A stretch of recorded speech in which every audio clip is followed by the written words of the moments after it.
Nós já terminamos, pela graça de Deus, o livro de Atos dos Apóstolos. Os encorajo para ouvir de novo as mensagens, estão preservadas no Facebook, e ver quanto a missão que Deus tem nos dado. Então, nós estamos agora num período de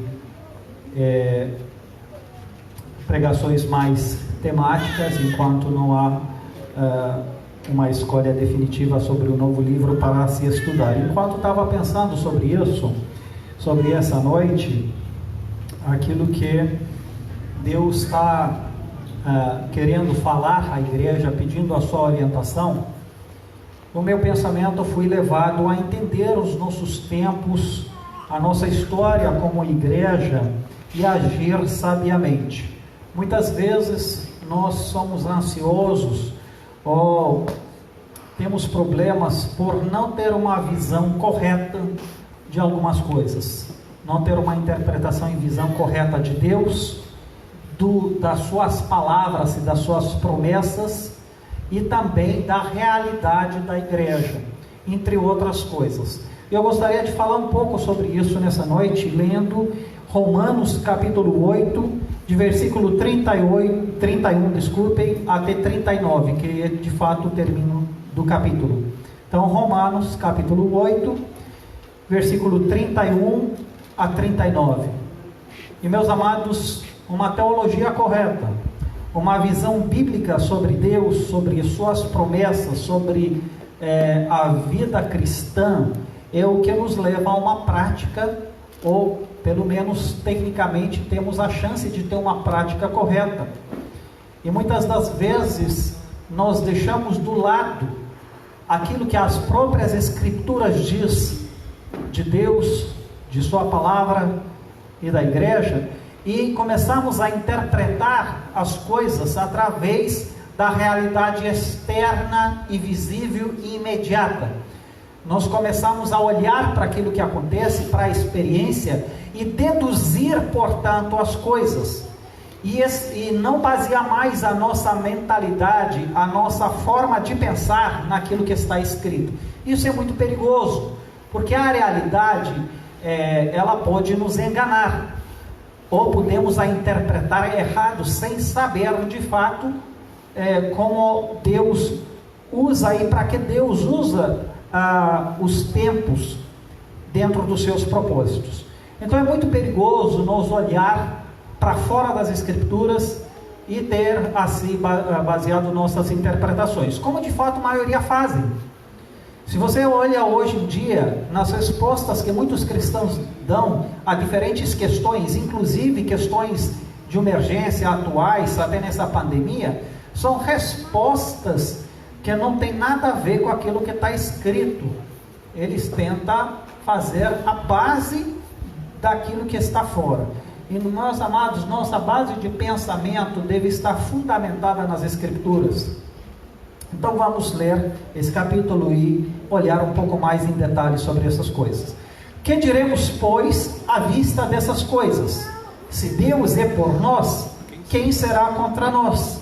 Aquele que não poupou o seu próprio filho, antes por todos nos o entregou, porventura não nos dará graciosamente com ele todas as coisas? Quem tentará acusação contra os eleitos de Deus? É Deus quem os justifica. Quem os condenará? É Cristo Jesus, quem morreu, ou antes, quem ressuscitou, o qual está à direita de Deus e também intercede por nós. Quem nos separará do amor de Cristo? Será tribulação, ou angústia, ou perseguição, ou fome, ou nudez, ou espada? Como está escrito: por amor de ti, somos entregues à morte o dia todo. Fomos considerados como ovelhas para o matadouro. Em todas estas coisas, porém, somos mais que vencedores por meio daquele que nos amou. Porque eu estou bem certo de que nem a morte, nem a vida, nem os anjos, nem os principados, nem as coisas do presente, nem do porvir, nem os poderes, nem a altura, nem a profundidade, nem qualquer outra criatura poderá separar-nos do amor de Deus que está em Cristo Jesus, nosso Senhor. Amém. Com certeza, se nós iremos a mínimos detalhes desse texto, nós não iremos esgotá-los em 3, 4 semanas. Mas nós vamos tentar, de maneira mais geral, extrair o essencial deles.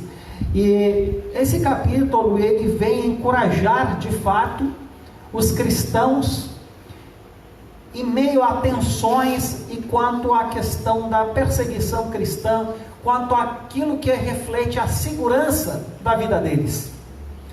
E nesses tempos, com certeza, nós nos preocupamos mais do que nunca, talvez, com nossa saúde, com a questão de vida e morte. Não que isso não foi uma questão antes, mas parece que de forma mais específica, isso virou o assunto principal do nosso cotidiano. E o interessante é que esse assunto não tem a ver necessariamente com a fé, mas tem a ver com uma situação externa, de saúde mesmo, que é menos, vamos dizer, prejudiciar do que outras coisas. Mas vamos ver como nós podemos olhar para Deus, para a nossa segurança.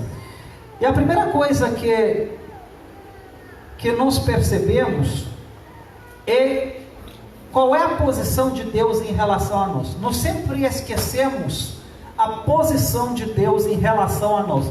O que Ele de fato prometeu e o que Ele de fato não prometeu. Porque muitas vezes nós julgamos nas costas de Deus coisas que de fato Ele não prometeu. Ou quando diz algo, foi interpretado de maneira errada. Então precisamos olhar com uma visão clara quem Deus é de fato e qual é a posição dele em relação a nós. E aqui diz: que diremos, pois, diante dessas coisas? Se Deus é por nós, quem será contra nós? E essa pergunta, de certa forma, ela é retórica, mas nós podemos trazer uma conclusão lógica muito errada logo em seguida. Primeiro diz que Deus é por nós. O que isso quer dizer? Porque muitas vezes nós levamos isso como Deus é a meu favor, porque eu vou para a igreja, porque eu sou cristão, portanto Deus é por mim, é do meu lado, então Deus vai lutar comigo em todas as coisas. Mas não é isso que de fato a palavra de Deus diz. Deus estar por nós não quer dizer, no entanto, que Deus aprova necessariamente toda a nossa vida, independente do que nós façamos, e Ele vai lutar por nós e vai nos livrar de qualquer coisa na vida. Não é isso que está dizendo. Deus estando conosco não quer dizer que vai nos livrar de pagar quando nós agimos injustamente. Deus não vai ser a favor da corrupção e do pecado, mesmo nós somos filhos dele. Então nós não podemos dizer, estamos cobertos, estamos com a proteção divina, portanto, podemos fazer o que for, e podemos nos arriscar em qualquer área. Não é isso que o texto está dizendo. E não é isso que Deus está prometendo.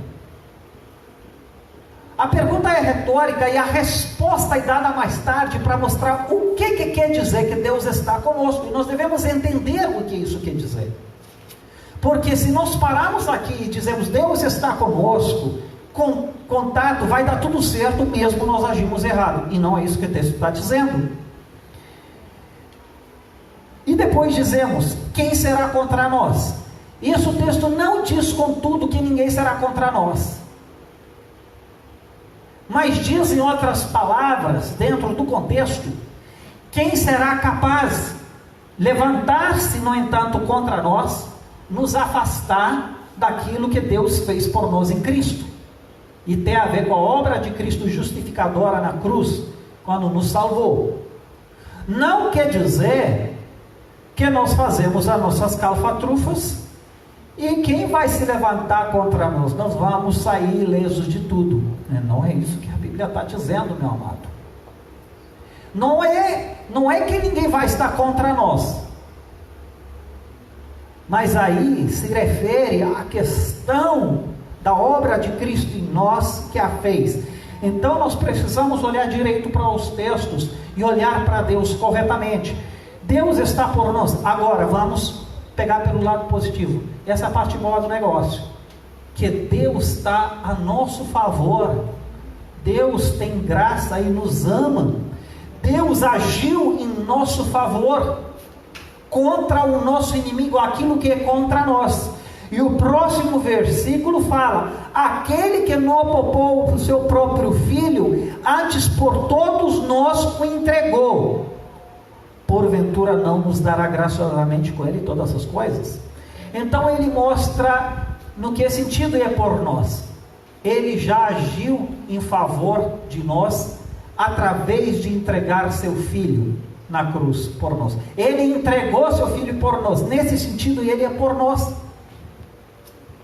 porque ele agiu em nosso favor, embora nós estamos inimigos de Deus, estamos passíveis da condenação de Deus, e o Satanás, que é nosso acusador, nos acusa diante de Deus. No entanto, quem vai estar contra nós? Porque o próprio Deus é por nós. Ele fez algo a nosso favor para nos salvar e assim nos poupar da condenação eterna. Então, quando nós olhamos para Deus e queremos saber se Deus é conosco, se Deus nos ama, aonde nós precisamos olhar? Para a cruz. E como que Deus reflete e Ele expressa o seu favor? É através da entrega do seu filho. Ele já provou, não precisa mais provar. Então nós não podemos olhar para a realidade externa e de questionar se Deus nos ama ou não nos ama. Se Deus me amaste, não teria tirado o meu emprego de mim. Se Deus me amaste, não teria deixado isso acontecer ou aquilo. Então veja como há uma visão e equívoco em avaliar, em questionar o amor de Deus através da experiência e da realidade externa, e você concluir se Deus te ama ou não em função daquilo que acontece a seu favor ou não na vida real. E como a Bíblia te ensina a avaliar o amor de Deus, está certo no seu coração que Deus te ama, apesar da realidade externa não estar a seu favor. No entanto, você pode estar certo que Deus te ama como? Porque Ele já antes de você fazer qualquer coisa ao nascer, Deus entregou seu filho por você.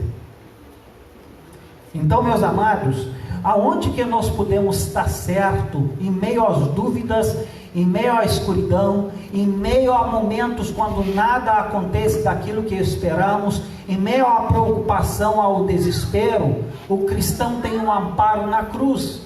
Ele olha para Cristo e ele entende: Deus me ama. Apesar de toda a realidade a meu redor não parecer estar boa, eu estou certo que Deus é por mim, porque Ele entregou seu Filho. A garantia está no fato que Deus já fez algo a mais de que qualquer outra ação ao meu redor poderia ser feita. Ele entregou a vida do seu Filho.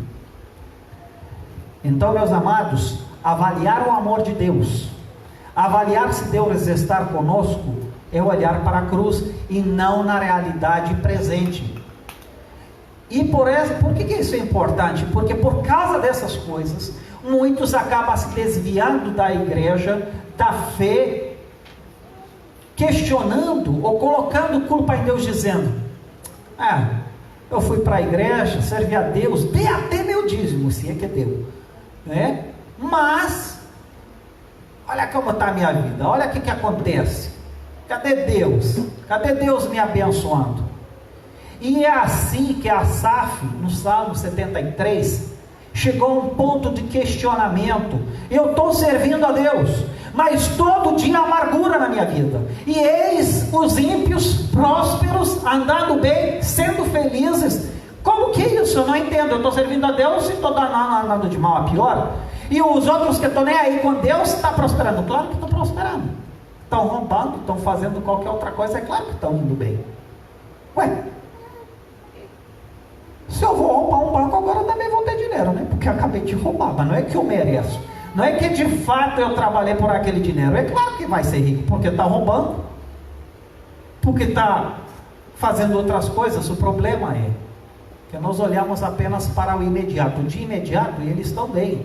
Claro, estão deixando de pagar impostos, estão deixando de fazer a coisa por enquanto. Mas por enquanto, lembra-se bem disso, é por enquanto. Você tem que olhar no fim da coisa. Aí o Asaf diz: até que eu entrei na casa de Deus e vi o fim da história. E vi que de fato tu os destróis os infiéis e tudo mais. A vida cristã, no entanto, ela pode parecer dura e cheia de sofrimento, como o Asaf diz. Mas, no entanto, ela tem a sua recompensa. Ela tem a sua felicidade interminável quando chegaremos à nossa casa no céu. Nós somos apenas peregrinos. Então, quem será contra nós? Muitas pessoas, eu diria. Mas quanto à questão da salvação, quem poderá fazer alguma coisa contra nós quando Jesus já morreu por nós? Então, que acusação mais pode ser feita?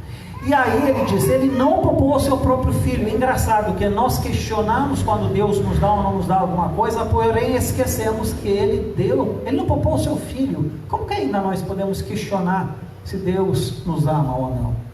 Então precisamos olhar correndo para Deus e sempre basear nosso descanso, nossa paz, nosso coração no fato que Deus deu o seu próprio filho para nós.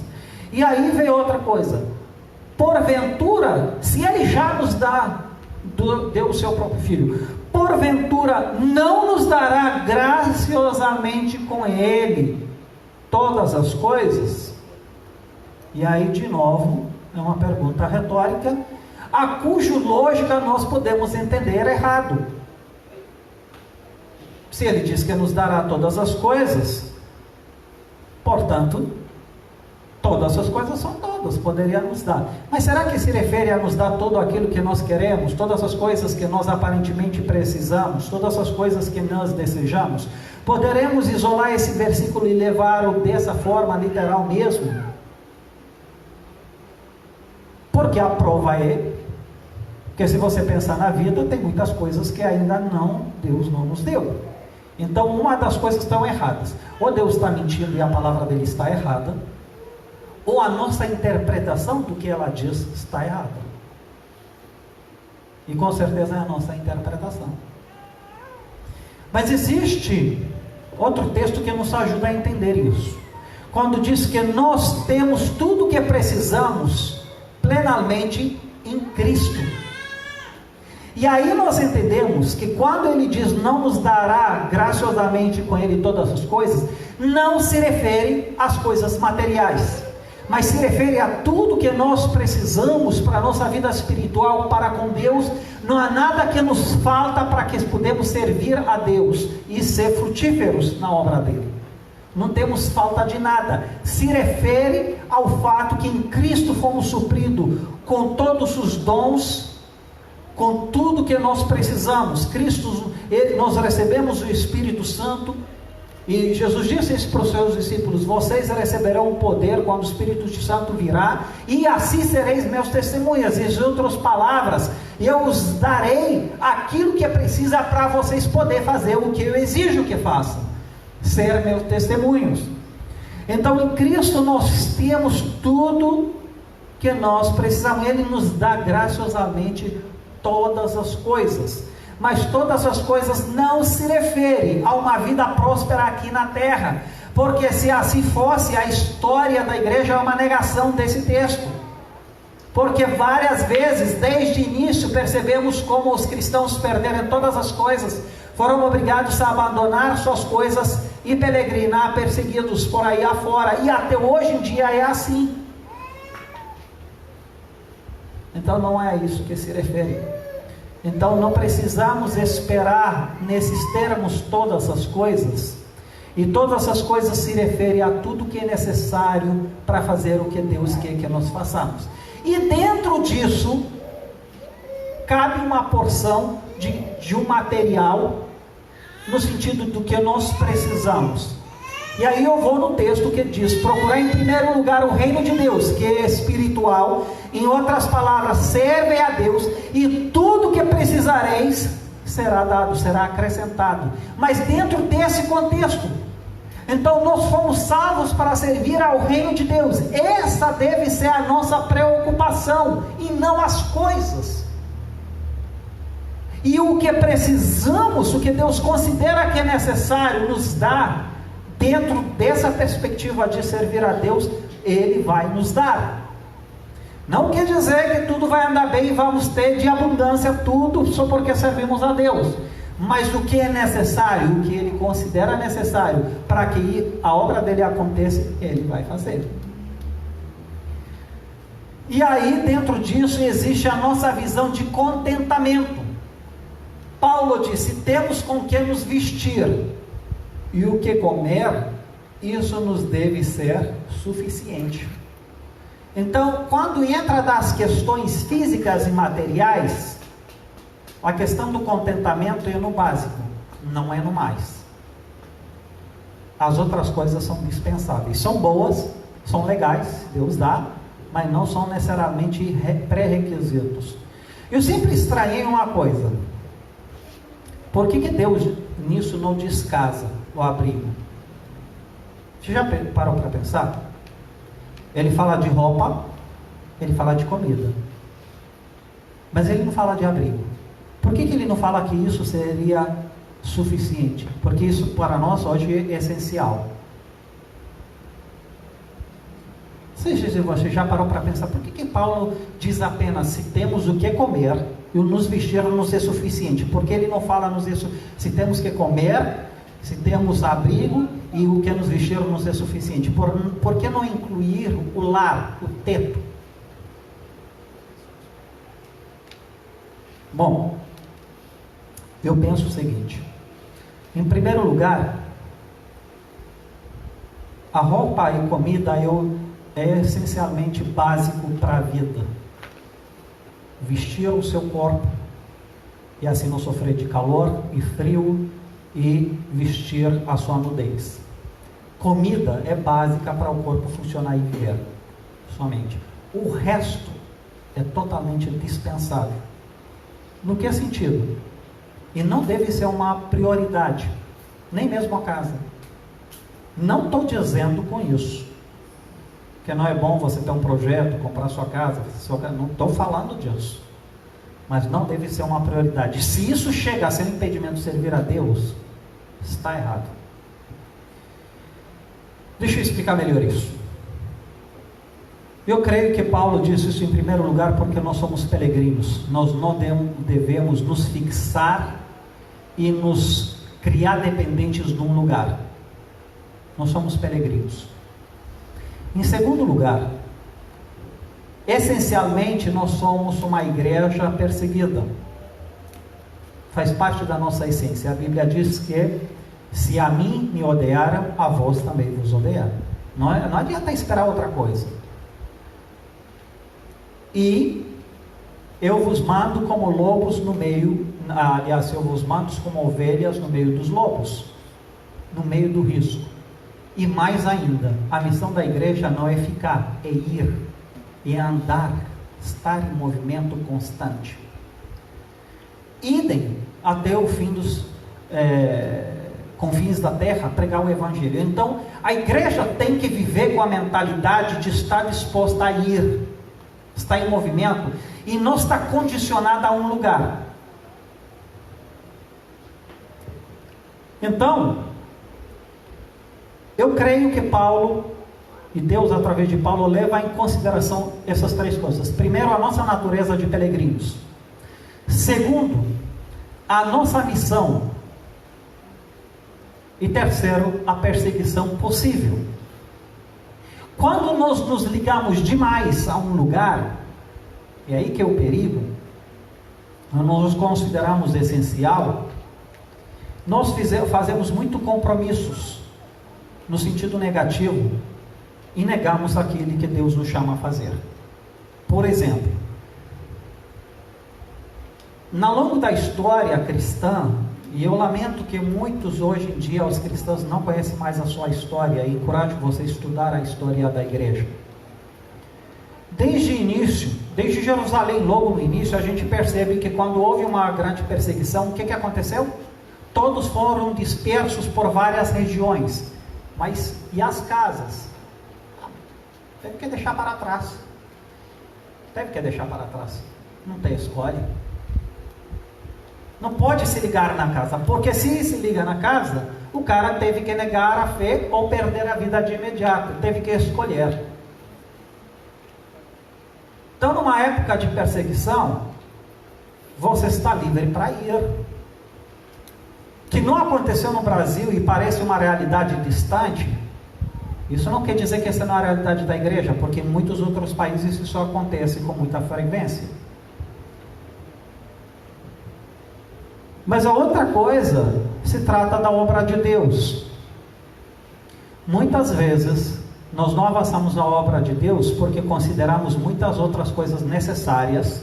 Então envolvemos a nossa vida em trabalhar, em labutar para conseguir tudo que nós temos em plano, e com isso nós nos desculpamos, dizendo: eu não posso me envolver tanto com a obra de Deus, porque tem que terminar a casa, tem que terminar de pagar o carro, tem que fazer sei lá mais o que eu estou planejando. Nada disso é ruim, mas quando isso interfere em você se envolver da maneira que Deus quer se envolver no reino de Deus, está errado. Por isso Paulo diz: tem que comer, tem que vestir, então o resto você investe no reino de Deus. Se sobra para fazer sua casa, fazer outra coisa, que é ótimo, mas não deixa essas outras coisas sem impedimento. E o problema hoje é que muitos cristãos deixam de ser fiéis a Deus em seus dízimos e ofertas, porque eles não se satisfazem com aquilo que a Bíblia diz que é necessário: roupa e comida. Querem muito mais. Não é errado querer muito mais, é errado ser infiel para poder ter mais, ser infiel a Deus. Isso está errado. Então, se você constrói a sua casa roubando de Deus, não dando dízimo, você está errado, meu amigo. E dá dízimo, não é dar oferta, não. A Bíblia diz em Malachi: vocês me roubais. E eles questionaram: em que nós roubamos ao Senhor? Em dízimos e ofertas. Porque quando Deus deu algo, Ele te deu o que você merece com o seu trabalho, só que Ele te deu a mais 10% que não é seu. Ele te entregou algo que pertence à igreja, ao seu reino, que diz que é dízimo, que é dele. E você, quando você não entrega a 10ª parte dos seus lucros, você rouba de Deus, porque aquilo não é seu, você está retendo para você, em vez de você dar aquilo que Deus te dá. Ó, pega isso para minha igreja, e você não está dando, você está roubando de Deus. E o que tem hoje cristão que está roubado de Deus não é brincadeira. Não pensa que você engana Deus com sua oferta, não. Quando você não dizima, você está um ladrão. E os ladrões não entram no reino de Deus. É bom você pensar direito se você é cristão ou não. Então, mas por que isso acontece? Porque olha, eu comprei um carro novo e eu tenho que pagar as parcelas. Então quer dizer, eu estou trabalhando para mim e isso custará aquilo que eu devo a Deus, aquilo que é meu envolvimento. Então entenda por que Paulo diz: comida e roupa é suficiente. Porque nós devemos nos contentar com isso e ser livre e servir a Deus. Quando nós não nos contentamos com isso, nós nos envolvemos menos com a obra, porque temos que trabalhar para pagar as contas que fizemos, porque compramos mais do que deve, compramos o que não é necessariamente necessário, e por aí vai. Aí não damos dízimo, não damos oferta, não temos tempo para trabalhar na igreja nada, porque somos ocupados demais com outras coisas que não são necessárias. Está errado isso. Apesar de parecer absurdo, mas é. Então, e tem outra coisa. E eu vi como essa é uma tentação muito fina e dura para nós como pastores. Eu vou falar agora do nosso lado, não pensa que eu falo só de outros não. É claro que cada um de nós deseja ter uma casa. Ué, se você deseja, você acha que eu não quero ter a minha casa? Qualquer um tem esse desejo e labuta para isso. Eu não acho nada de errado nisso. Mas eu vi um perigo nisso tremendo. Às vezes, com muito esforço, pastores conseguem financiar, pagar um apartamento num grande centro, São Paulo, Rio, sei lá. Está errado? Não. Mas começa a ser errado quando nós investimos, criamos aquele lar do jeito que queremos e meio que estamos presos a isso. Então agora eu não quero ir para outro lugar. Mas muitas vezes, por que eu não quero? Porque eu acabei de comprar esse apartamento, eu fiz como eu quero. Então, querendo ou não, no nosso coração, vamos nos bloquear para aceitar outros desafios que Deus nos dá, porque nossa casa é lá, então eu moro aqui, eu vou desenvolver meu ministério aqui. E aí a gente inventa uma teoria para justificar isso. Mas na verdade, nós devemos estar dispostos a qualquer momento ir para qualquer canto que Deus nos dera, ou nos chama para fazer a sua obra. Mas hoje, cada vez mais, há uma indisponibilidade de se largar. Quanto mais você acumula, quanto mais você se acomoda. E quanto mais difícil é sair. Porque, cara, finalmente eu tenho uma boa casa, finalmente eu consegui ter uma boa condição. Cara, deixar tudo isso agora, já me acostumei, já está indo, começou a dar tudo certo. Você acha que para mim isso não foi uma tentação? Eu vou te dizer, para mim isso foi uma tentação. Embora eu não tenha a minha casa, mas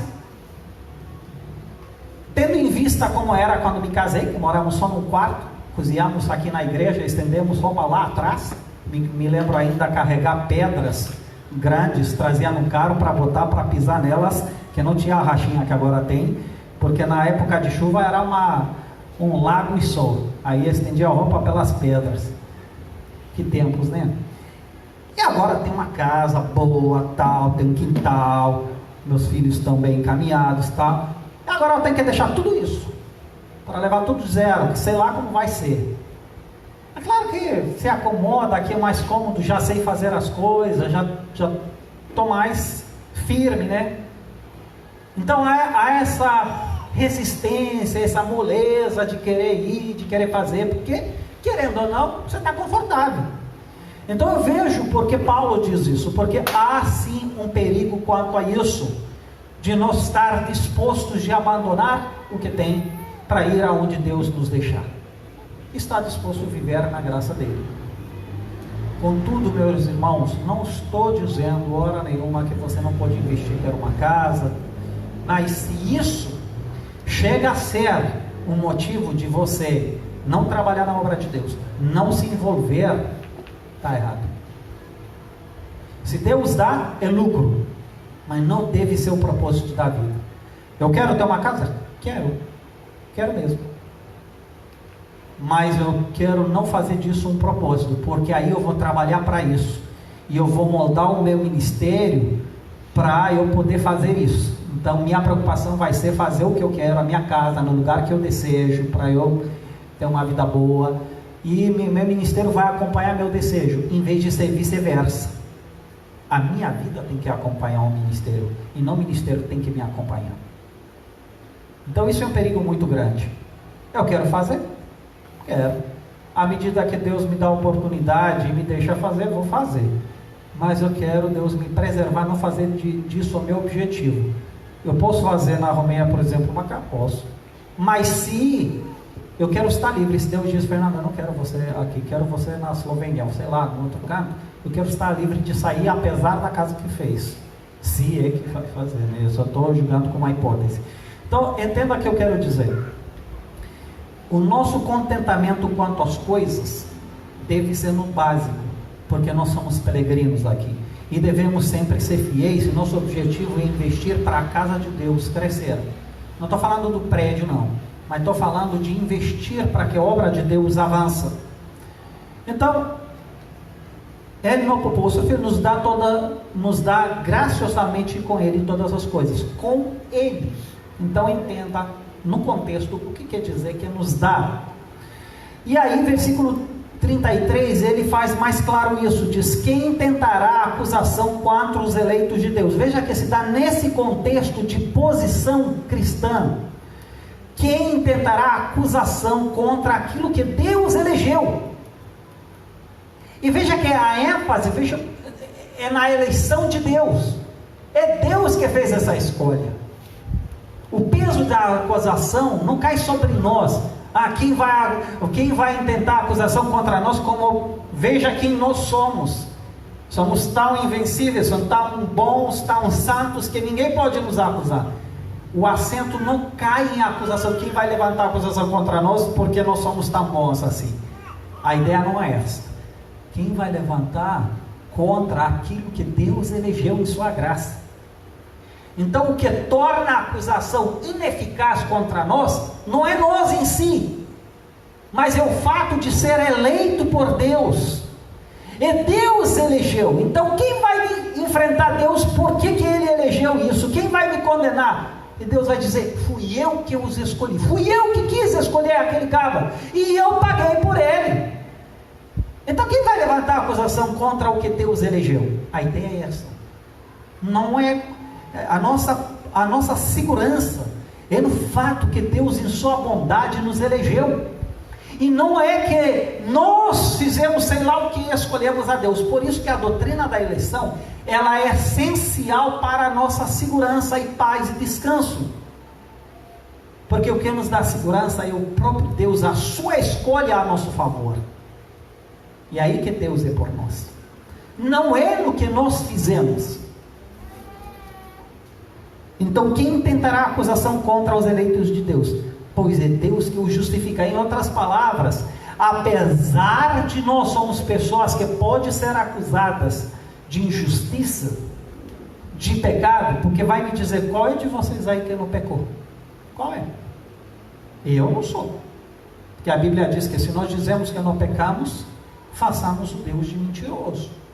Então, embora cristãos nascidos de novo, acontece de pecar, certo? Isso não deve ter dúvida por ninguém. Então, como pecamos, o que você ouviu? Com certeza você ouviu na cidade: vocês cristãos ou evangélicos, vocês também pecam, também faz isso. E eu digo: é verdade, mas há uma diferença, que a minha justiça não tem a ver com o que eu faço ou deixo de fazer. Isso, claro, não justificar meus atos. Mas onde cai o peso? Por que a acusação contra nós não se sustenta? Porque nem Satanás pode dizer no seu ouvido: você é um pecador infeliz, e eu vi que você olhou para aquela mulher ou para aquele homem, e eu vi que você pecou ou mentiu, e aí você fica meio perdido. E aí, o que vai ser comigo? Mas lembra-se de uma coisa: a minha justiça não está no que eu faço. A minha justiça é feita por Deus, tem a ver com o que Ele faz. E aqui diz: é Deus que o justifica. Não é uma justiça que eles têm por si mesmo. É Deus que... Então, quem vai acusar aquilo que Deus justificou? Em outras palavras, a justiça de Deus, ela é perfeita. Então, não pode ser questionada, não pode sofrer acusação, porque não há defeito nela.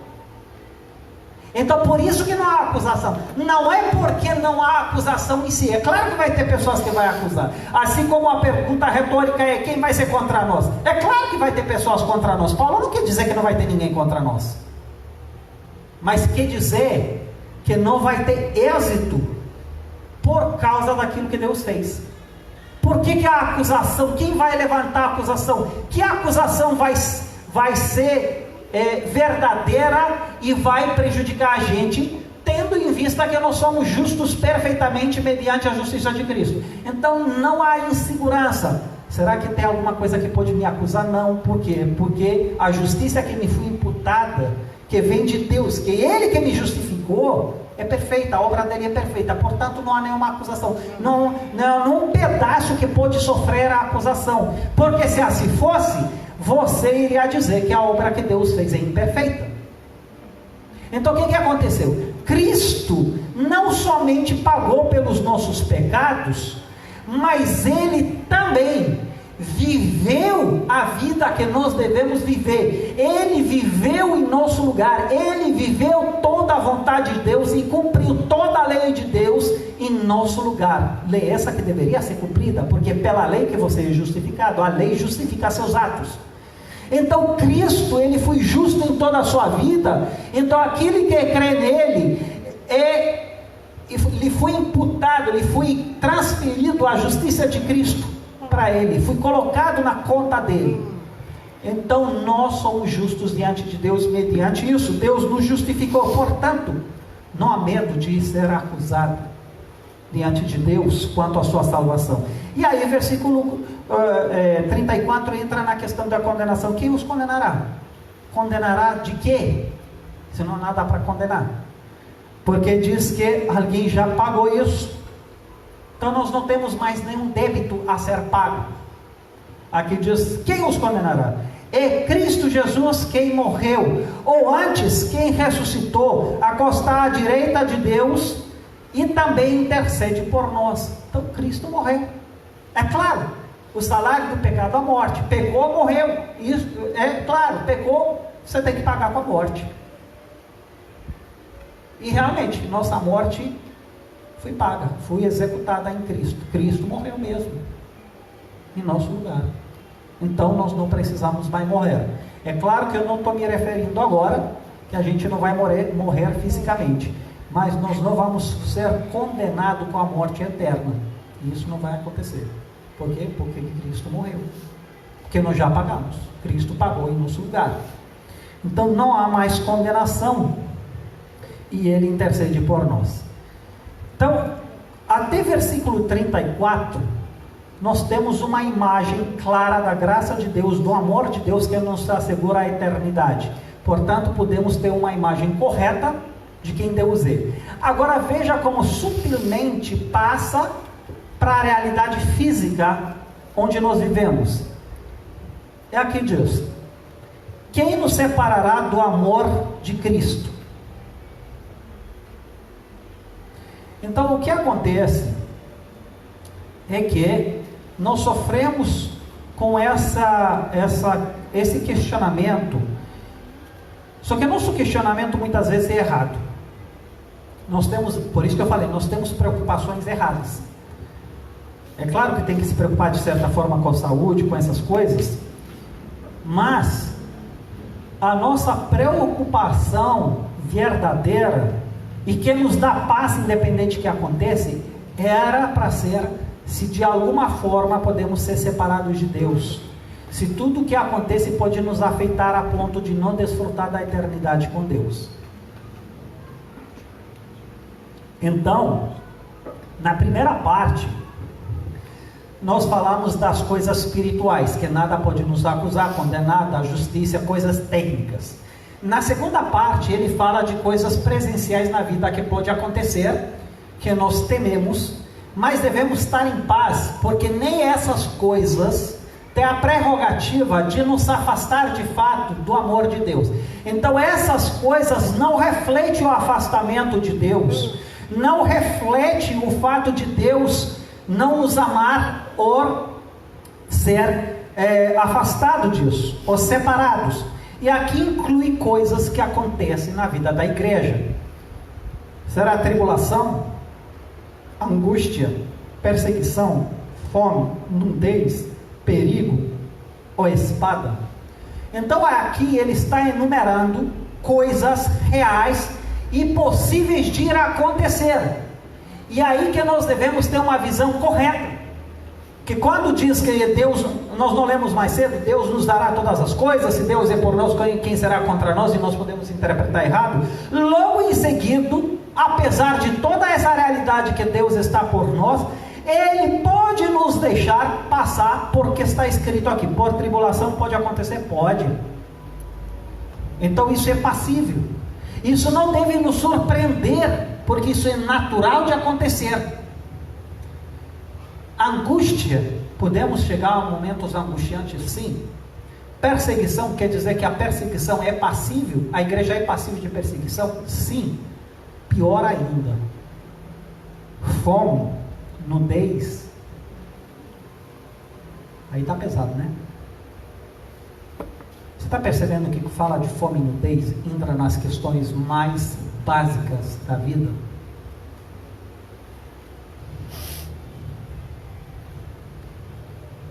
Então será que o cristão pode sofrer isso? Eu desconfio que sim. Eu sei que tem um versículo que eu creio que muitas vezes nós o interpretamos errado.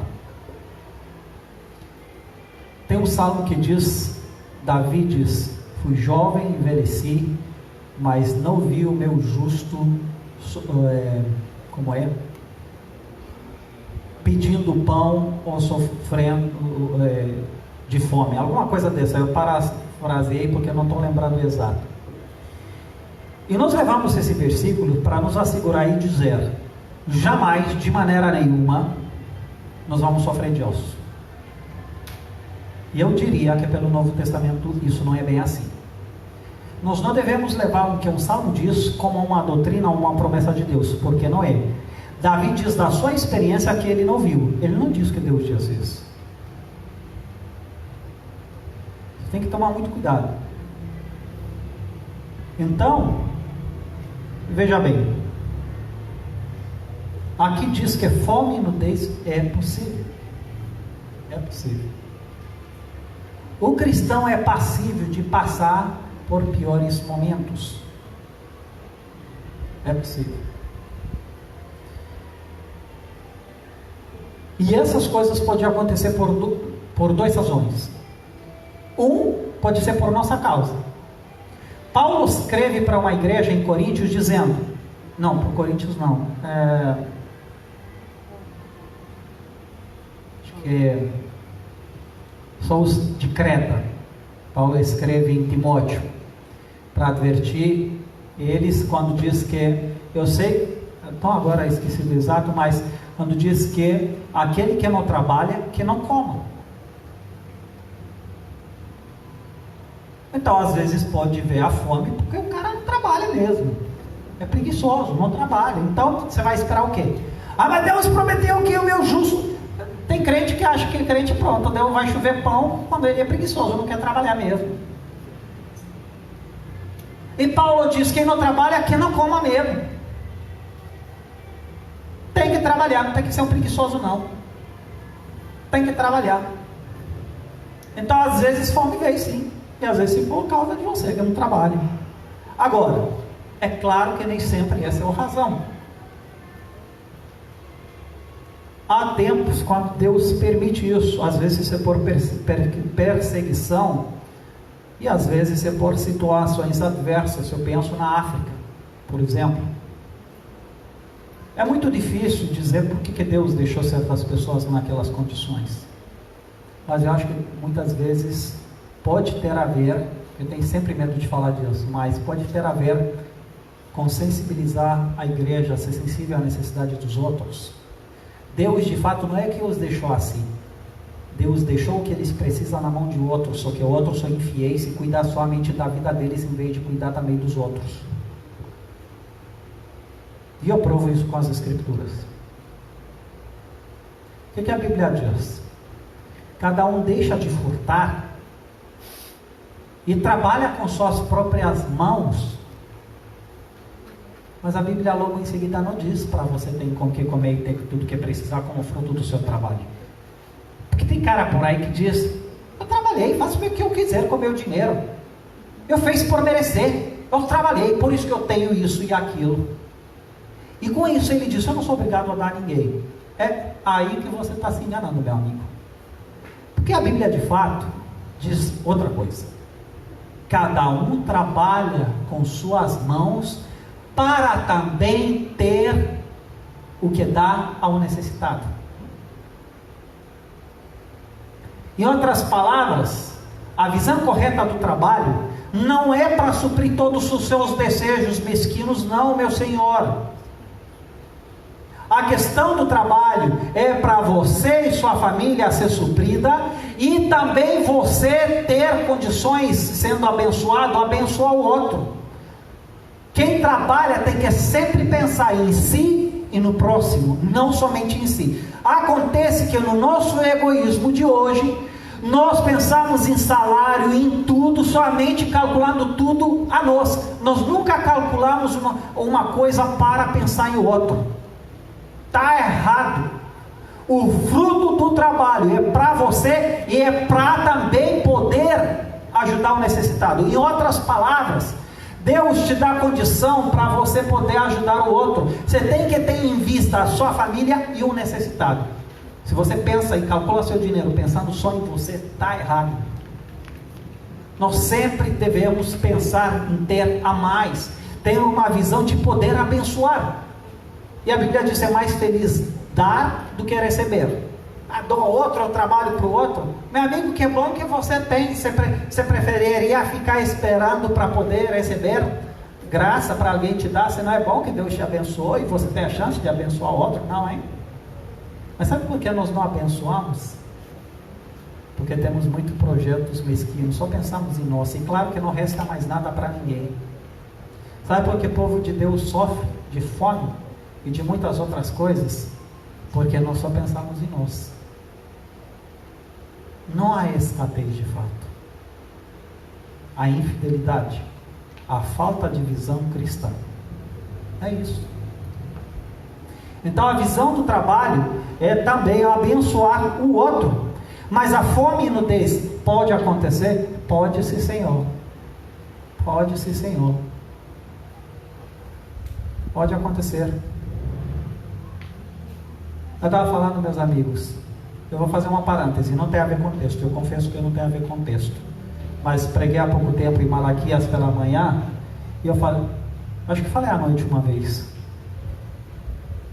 Deus sempre dá, creio eu, à igreja aquilo que ela precisa, através dos seus membros.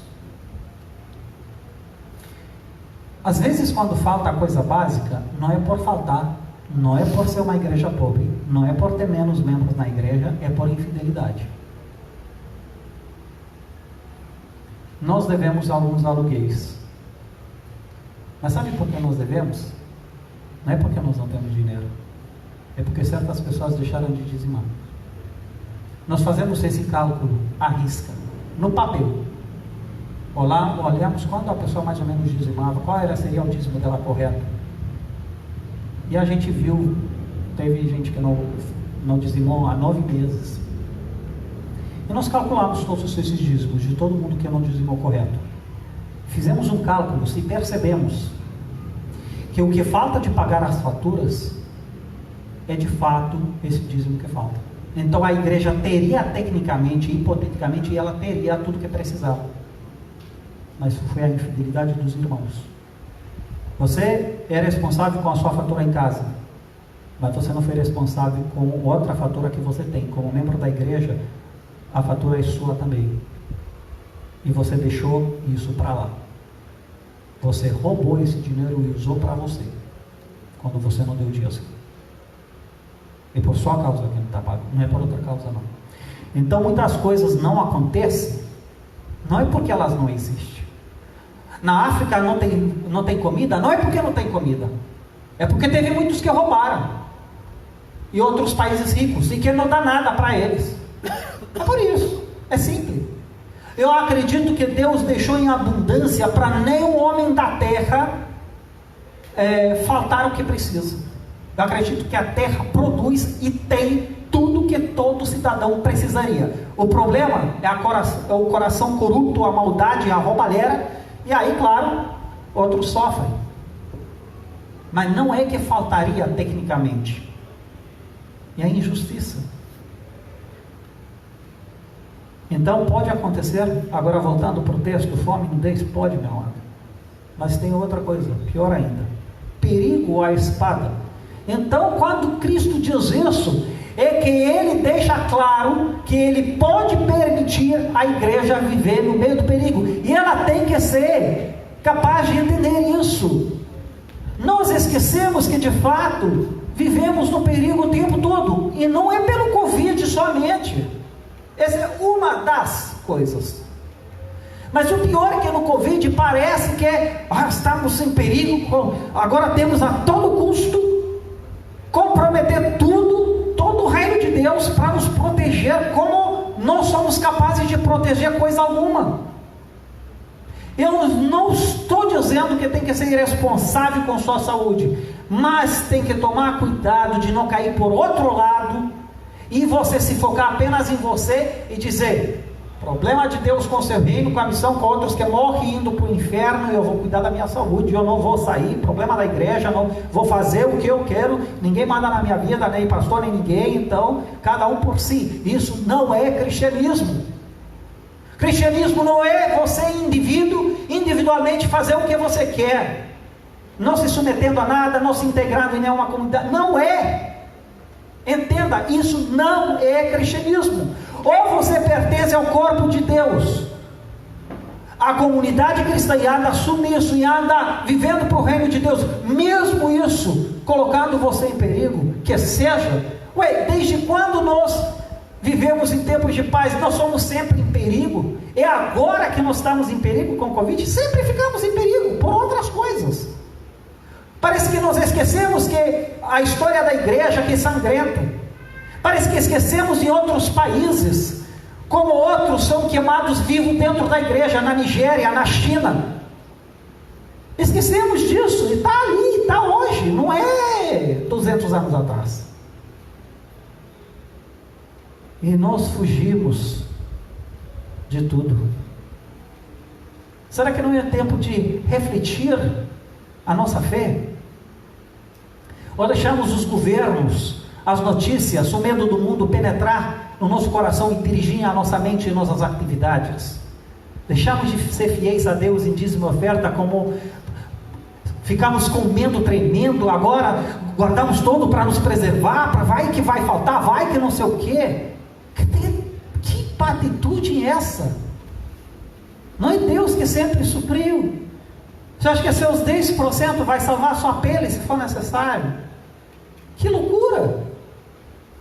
Roubar de Deus para preservar a sua vida, quando Deus te abençoou de fato, em vez de ser grato.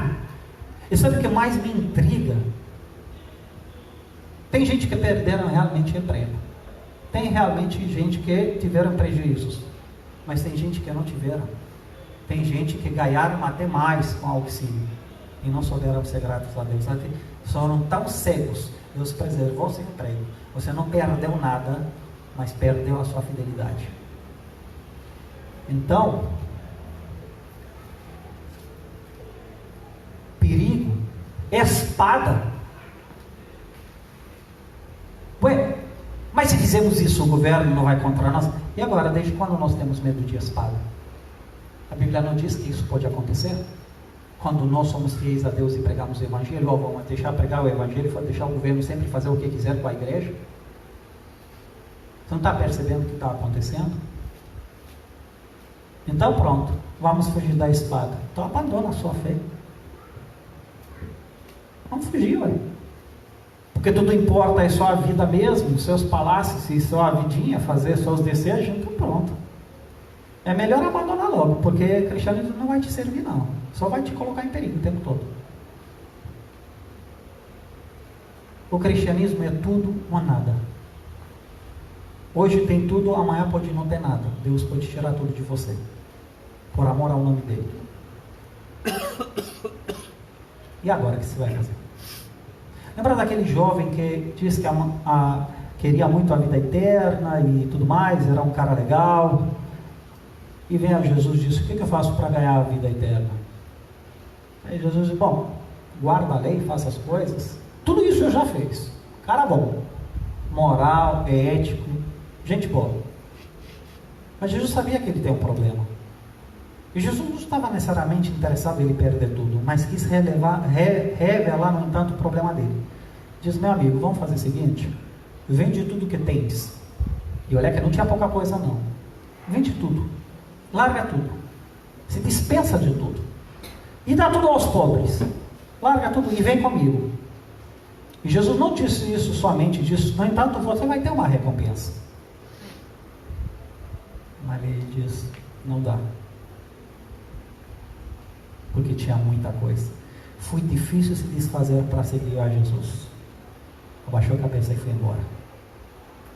Mas sabe por quê, meu amigo? Aquilo que eu disse mais cedo, quando você se liga às coisas, se isso chega a te impedir de seguir a Jesus, porque se vai precisar largar, tu não consegue, porque trabalhou tanto por aquilo.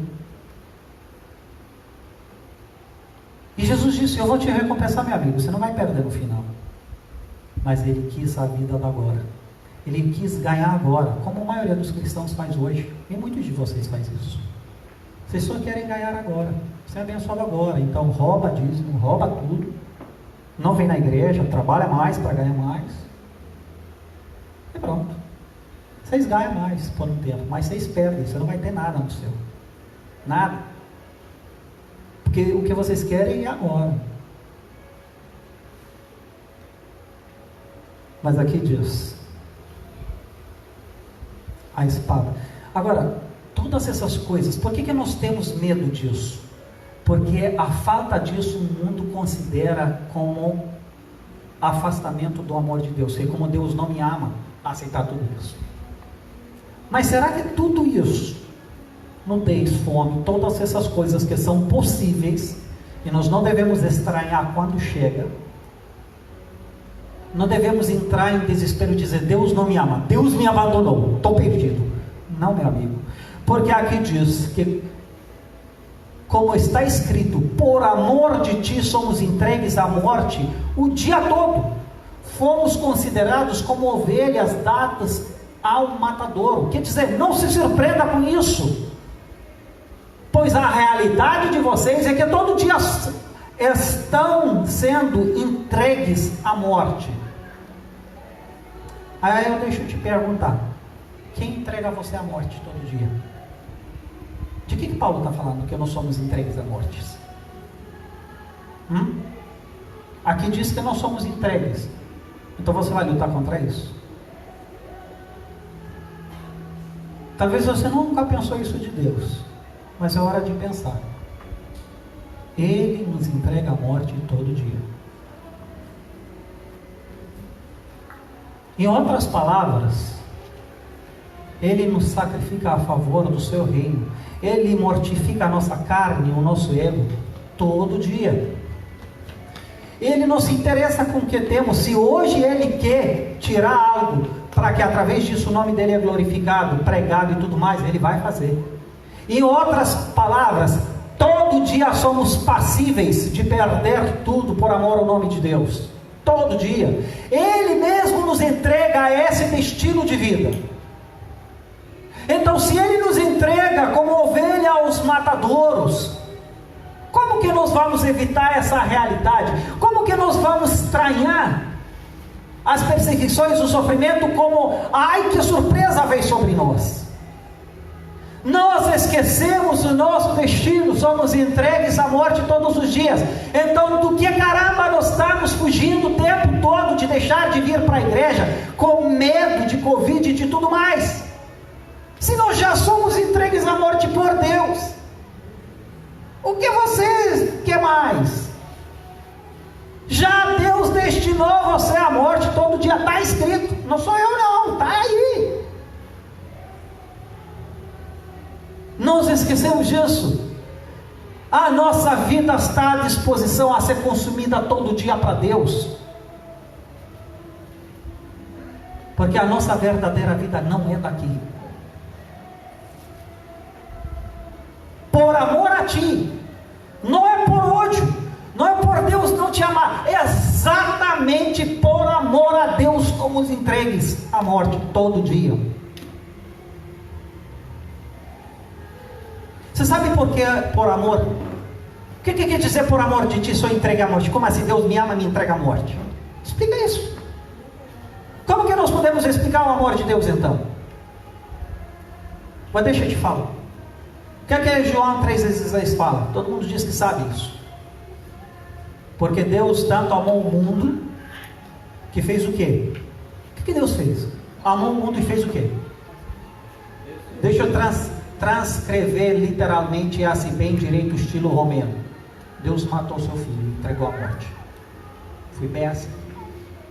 Deus amou o mundo e por causa disso matou o filho dele. Foi bem isso. Então, conforme o texto, o que quer dizer? Que Deus ama tanto os perdidos e quer salvar, que está pronto para sacrificar as suas ovelhas, está pronto para mortificar os seus filhos, tanto quanto precisa para que outros sejam salvos. Se for necessário sacrificar eu, minha esposa, meus filhos, você, para que sei lá quem seja salvo, Ele vai fazer, porque para Ele paga o que for necessário para salvar o que Ele ama. É por amor, porque tanto Deus ama fulano na África ser salvo, que Ele vai enviar um missionário, vai enviar alguém, vai sacrificar a vida dele, e talvez vai deixar ele morrer lá, apedrejado, ou flechado, ou sei lá, por quê? Porque Deus ama aquele cara lá na África, e ele vai ser salvo mediante a pregação desse cara. Então, se for necessário Deus quebrar você e tirar tudo que você tem, por amor a alguém ser salvo, Ele vai fazer. Porque Ele não tem interesse necessariamente nas suas coisas, não. Ele tem interesse na salvação das pessoas. E é esse o principal motivo pelo qual nós estamos aqui. É por isso que nós devemos ter isso como alvo da nossa vida, seja em nossos negócios, em nosso trabalho, em tudo que fazemos. Por amor a Ti. Nós somos entregues como ovelha a um matador. Deus sacrifica a nós por amor a nome dele. Então veja como o amor e o sacrifício, eles vão junto. Veja como se equilibra. Veja como a visão divina é totalmente diferente. Ah, Deus me ama e olha só, Deus matou meu negócio, Deus matou isso. Meu amigo, tenta pensar biblicamente. Aqui diz, olha, por amor de Ti somos entregues à morte todo dia. Fomos considerados como ovelha matadouro. Em todas essas coisas, porém, em meio a tudo isso que pode acontecer, somos mais do que vencedores, por meio daquele que nos amou. Veja como o amor é presente o tempo todo em cada versículo. Quer dizer, mesmo perdendo tudo, mesmo em perseguição, em nudez, em fome, em sei lá mais o que, nós de fato somos vencedores. Porque vencer na vida não é ganhar no seu negócio, não é vencer o câncer, não é sei lá mais o que você conseguir. Eu venci, não é. Não é sabor de mel e frutas por aí, não.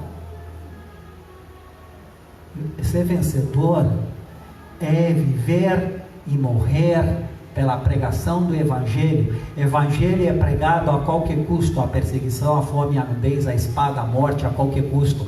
E é nisso que nós somos vencedores. Quer dizer, apesar de todas essas coisas, o projeto de Deus se cumpre, a pregação acontece, o mundo é salvo, e nada disso nos afasta do amor de Deus. Somos mais do que vencedores. Nós vencemos quando somos fiéis a Deus e deixamos nossa vida à disposição de Deus. Nós de fato vencemos, não perdemos. Vencemos por meio de quem? Daquele que nos amou. Em todos os momentos podemos estar certos do seu amor, mesmo quando Ele permite todas essas coisas. Porque eu estou bem certo de que nem morte, nem vida, nem anjos, nem principados, nem coisas de presente ou do futuro, nem os poderes, nem altura, nem profundidade, nem qualquer coisa, qualquer outra criatura poderá nos separar do amor de Deus que está em Cristo Jesus. Então, meu amado, Paulo disse, eu estou bem certo que nem a morte, caso que aconteça, e pode acontecer, e vai acontecer em muitos dos casos. Então ele diz, nem morte, nem vida, nem anjos, nem qualquer coisa que você imagina, do céu, da terra, de onde você quer nesse universo. Não há nada que consegue nos afastar do amor de Deus. Mas com o amor, nós podemos perder tudo. Nós podemos morrer, aqui diz até a morte pode ser. E onde está o amor de Deus em tudo isso? Em Cristo. O único lugar onde o amor de Deus é visto perfeitamente, sem mácula, sem ser mudado, é em Cristo Jesus na cruz. E isso nada tira da história. Nós podemos morrer, nós podemos sofrer de fome, nós podemos perder tudo, nós podemos ser passados pela espada. Tudo isso é passível. O cristão é passível de tudo que você imaginar, mas de uma coisa ele não é passível. É uma coisa que não vai acontecer. Não há nada absolutamente nada que muda a eleição de Deus, o amor de Deus para nós. Uma vez que Ele nos elegeu e nos amou em Cristo, cara, nada vai tirar isso. Nós vamos chegar no céu e vamos viver eternamente com o nosso Senhor, e nada vai tirar isso de nós. Aqui na vida podemos perder tudo. Deus mesmo pode nos fazer passar por tudo que você imaginar, mas não há nada disso que nos afastar do amor de Deus. E isso deve ser a nossa alegria, a nossa segurança. Isso deveria ser a nossa preocupação, não se você ficar doente de Covid ou não. A nossa segurança está no amor de Deus. E para Ele, morte e vida, tanto faz. Nós devemos ser baseados no amor de Deus e agir, portanto, como tal. Enfrentar o que for pela pregação do Evangelho. O mundo está oprimindo a pregação do Evangelho. Os governos tentam fechar as igrejas e cada vez mais os cristãos são medrosos, sem fazer o que devem fazer, sem nem vir no culto, sem participar financeiramente. Não é hora para isso. É a hora de investir mais do que nunca. É a hora de levantar as nossas vozes, fazer ressoar mais do que nunca em prol do Evangelho. E que Deus nos ajude a isso. Amém. Vamos levantar em pé para orar e receber a bênção.